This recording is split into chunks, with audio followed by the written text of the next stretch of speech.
database marketing, direct response marketing, and personal selling. Database marketing involves collecting and utilizing customer data for the purpose of enhancing interactions with customers and developing customer loyalty.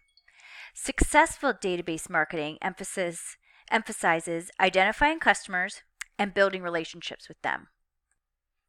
Database marketing involves 5 tasks.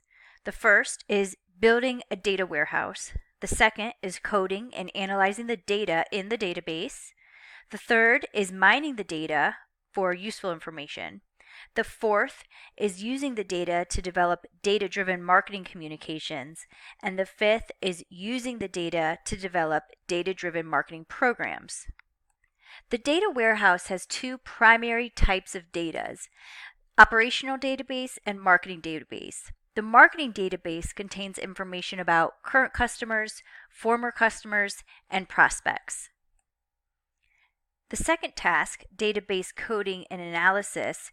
So here we're figuring out how can we analyze the data in the database. So, for example, adding geographic codes to customer records to plot on a map is called geocoding. Hack uses this type of coding. Data mining is building profiles of customer segments and preparing models that predict their future behavior.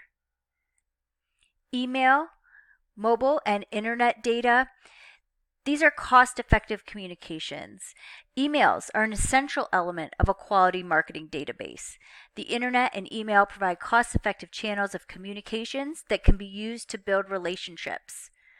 Also, the internet has the capability of storing information about customers through cookies that are placed on the customer's computer.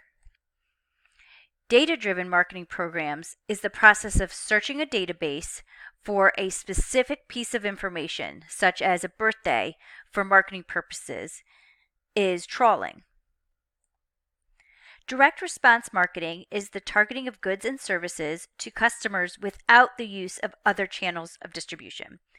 According to the Direct Marketing Association, about 60% of direct marketing is to prospects to encourage a first purchase, and the other 40% is for customer retention and to encourage repeat purchases. Direct response marketing is used because it works. Customers can respond to direct offerings using the phone, email, a retail store, or a PURL. The most common method of direct marketing is direct mail. Personal selling offers an opportunity to sell a product face-to-face. It can be used to build relationships with new customers as well as current customers. The trend in personal selling is relationship selling. So this involves building relationships rather than just making sales. The idea is to create a customer for life, not just for one transaction. This changes the approach in dealing with individuals to a softer sell. There are several steps in the selling process. The first step is generating leads. The best method of generating leads for personal selling is referrals. The second step is qualifying prospects. Not all leads are good prospects. Some companies will hire other individuals to qualify prospects so that the salespeople can concentrate on making sales calls.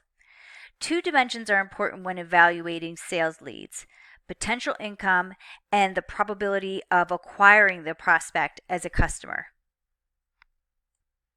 The purpose of the knowledge acquisition stage is to learn as much as possible about the company and the people the salesperson will be meeting. The more information the salesperson has, the easier it will be to make a sales call, and usually the more successful it will be. The sales presentation stage can be grouped into 4 major types. The stimulus response approach is often the canned approach because it consists of statements that are designed to elicit specific responses from customers. We often will hear this type of approach on the phone with telemarketing. The need satisfaction approach, this strives to discover a customer's needs and then provide a solution for those needs. The problem solution approach. Here, employees from the selling organization, they spend time analyzing a prospect's business and identifying the problems that they're facing and then coming up with solutions for them. And finally, the mission sharing approach. Here, the two organizations work together for a common goal. This type of presentation almost always involves people at the very top levels of both organizations. So, for example, a database security company trying to gain the business of a major company. In those two cases, top level executives from both companies would be working very closely together to find out if there could be a partnership. Database marketing and personal selling face the same challenges as other IMC programs in the international arena. Differences in technology can be a huge factor in building and using a database. Laws and regulations, they can vary in terms of direct response marketing. Local customs affect how personal selling is done and the importance of formality in building relationships prior to the sales call. Also, infrastructure can be an issue with direct response marketing as well as personal selling.